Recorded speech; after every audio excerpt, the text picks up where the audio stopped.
과연 누구일까요? 자, 4명 중에 1명은 단순 감기고요. 나머지 3명은 여름철 대표 감염 질환입니다. 그래요. 예. 예. 갑니다. 하나, 둘, 셋, 들어주세요. 네. 그래요?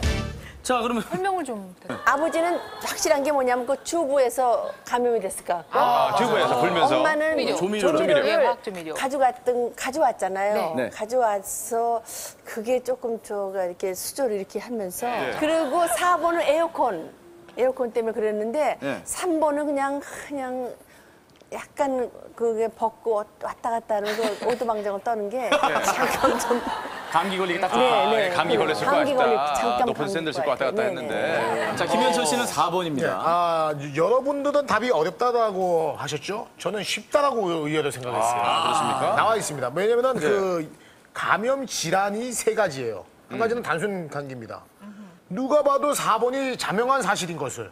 1번요? 왜 사극을 찍어? 사실인 것을. 요즘 사극 많이 보나 보네. 1번요?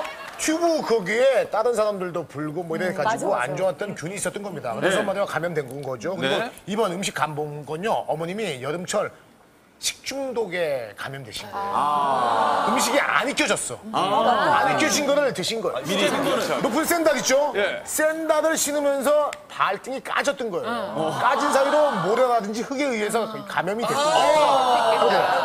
4번. 에어컨 있지 않습니까? 자동차 안에서 에어컨 읽고 만화책 한 권 정도 볼 정도면은 감기도 걸리고요. 감기보다 더 큰 거는 기름 많이 달았어. 기름 다 썼어. 음식 간은요. 제가 봤을 때 그냥 대충 끓었거든요. 그렇죠. 그랬기 때문에 괜찮을 것 같아요. 끓고 있었기 때문에. 저도 되게 초기에 굉장히 간을 많이 보거든요. 네. 아니, 그 어느 근데- 정도 끓어야 간 보는 거 아니에요? 간을 봐야지 좀 맛을 알잖아요. 그래서 저는 2번인 것 같아요. 차량에 들어가서 에어컨 바람을 쐬기 전에요. 네. 굉장히 더웠잖아요. 네. 근데 우리가 보통 운동을 하고 땀을 흘리고 그리고 갑자기 땀이 식고 이러면 또 감기가 올 수 있잖아요. 아니, 자꾸 이렇게 이쪽에 있는 분이랑 얘기하려고 은설 씨한테 얘기하려고 그래서 그런지 목소리 크게 해서 침이 자꾸 튀어가지고. 정답 확인해 보겠습니다. 피서지에서 여름철 감염 질환에 걸린 동수 씨 가족. 다행히도 단 한 사람만은 가벼운 감기로 판명됐는데 감염 질환을 피해간 사람은 누구일까요? 감염 질환을 피해가신 분은 바로 입으로 튜브를 본 아빠 동수 씨입니다. 와, 깜짝이야. 그러니까 저는 정답은 너무 쉽지 않나 1번 했는데. 입으로 튜브를 본 동수 씨. 이것은 감염 질환과 아무 상관없을까? 저기에서 감염됐을 것 같은데. 입에. 튜브를 여러 사람이 이제 돌아가면서 입으로 불 때는 입을 통한 교차 감염의 우려가 있습니다.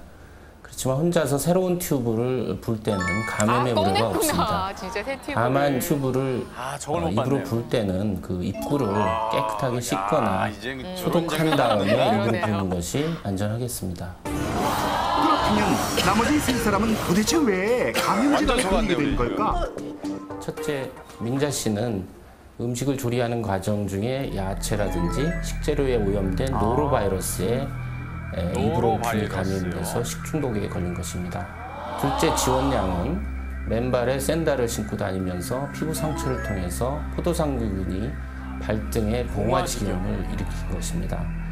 셋째, 아들 지석군은 자동차 안에 에어컨에 있는 냉각수에 존재하고 있는 레조넬라균이 호흡기 감염을 일으킨 경우가 되겠습니다. 그렇다. 동수 씨 가족은 여름철 3대 감염 질환 노로바이러스에 의한 식중독, 포도상구균 등 세균에 의한 염증 질환 봉화지겸, 그리고 레지오넬라균에 의한 호흡기 질환에 걸린 것. 이 3가지 질환은 모두 감기와 비슷한 증상을 보이지만 때론 목숨까지도 위협하는 위험 질환이다. 되게 위험하네요. 자, 정리해보면 끓지 않는 음식물에 간을 성급히 본 엄마 민자 씨는 70도 이하 저온에서 활발히 서식하는 대표적인 식중독균 노로바이러스에 감염된 것이고, 높은 샌들을 절대 벗지 않는 딸 지원은 세균성 염증 질환 봉화지겸에 걸리게 된 것이며, 청결하지 않은 에어컨 바람을 오래 쐰 지석 씨는 호흡기를 통해 레지오넬라균을 흡입하게 된 것이다. 그렇다면 이 3가지 감염 질환은 어떤 특징을 갖고 있을까? 첫 번째, 노로바이러스는 사람의 장에서 서식하는 균으로 장염 증상을 일으키는 대표적인 식중독균. 이것은 대표적인 경구형 감염 질환으로 감염 속도가 빠른 것이 특징. 실제로 수많은 식중독의 원인균 중 병원성 대장균과 함께 가장 높은 비율을 차지하고 있다. 네. 대부분의 경구 감염 질환이 그렇듯이 노로바이러스는 감염된 물건이나 식품을 만지거나 먹었을 때, 그리고 오염된 하천이나 지하수 등을 통해서도 감염된다. 또한 추위에 강한 성질을 갖고 있어 70도씨 이하의 식품에서 더 활발히 서식하는 특성이 있는데, 그렇기 때문에 채소나 해산물을 제대로 가열하지 않았을 경우 감염의 우려가 높다. 그렇다면 노로바이러스에 감염되면 어떻게 될까? 노로바이러스는 오염된 식수나 음식을 먹고 24시간, 48시간 이후에 잠복기를 거쳐서 메스껍고 토하고 배가 아프고 기운이 없는 이런 증상이 나타납니다. 그렇지만 대부분 하루 이틀 내에 자연 치유가 됩니다. 단지 역류화라든지 노약자에서는 설사를 통해서 심한 탈수증, 쇼크로 목숨이 위험해질 수가 있습니다. 백신이나 치료제는 없지만은 가장 중요한 치료 핵심은 수분이나 전해질을 보충해서 탈수를 예방해주면 안전하게 치유가 될 수가 있습니다. 염증성 질환 봉화지겸은 어떤 특징이 있을까? 정말 아프겠다. 피부에 상처나 염증이 생기면 이 부위를 통해 포도상구균이나 연수상구균이 침범하게 되는데, 이들은 혈액을 타고 피부층 아래까지 침범하게 되고, 만약 염증 범위가 넓고 심한 경우 근육 조직까지 퍼져나간다. 봉화지겸은 다양한 감염 경로가 있는데, 높은 샌들과 같은 잘 맞지 않는 신발에 의한 상처, 모기와 같은 벌레에 물린 부위, 또한 무좀, 여드름, 타박상 등의 염증이나 상처 등으로도 감염된다.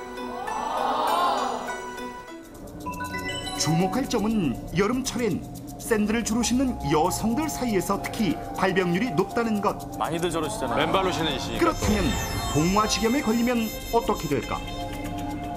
봉화지겸은 보통 발이나 하지에 이제 상처를 통해서 포도상구균이 들어와서 붓고 아프고 빨갛게 발적이 됩니다. 심한 경우는 밑에 이제 고름이 차가지고 멍울이가 만져지는데요.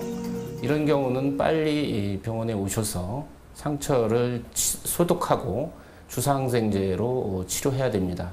시간이 늦어져서 좀 진행된 경우는 이 포도상구균과 같은 세균이 혈액을 통해서 전신에 폐혈증을 일으키거나 해서 생명이 유독해질 수가 있습니다.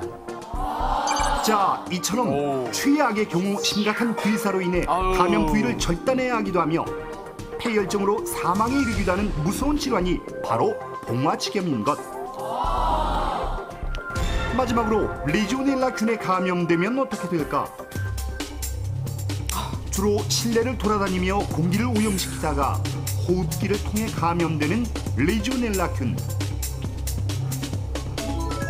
보통 오염된 강이나 호수에서 발견되는 균으로 알려져 있는데, 이것이 최근 도시에서 발견되는 이유는 바로 청결하지 못한 에어컨의 냉각탑, 또 샤워기, 수도꼭지 등이 레지오넬라균이 서식하는 데 좋은 환경을 제공했기 때문이다. 물이 고여 있으니까 그러나 봐요. 실제로 질병관리본부에서 공공장소의 에어컨 냉각탑, 화장실, 샤워기 등을 조사했더니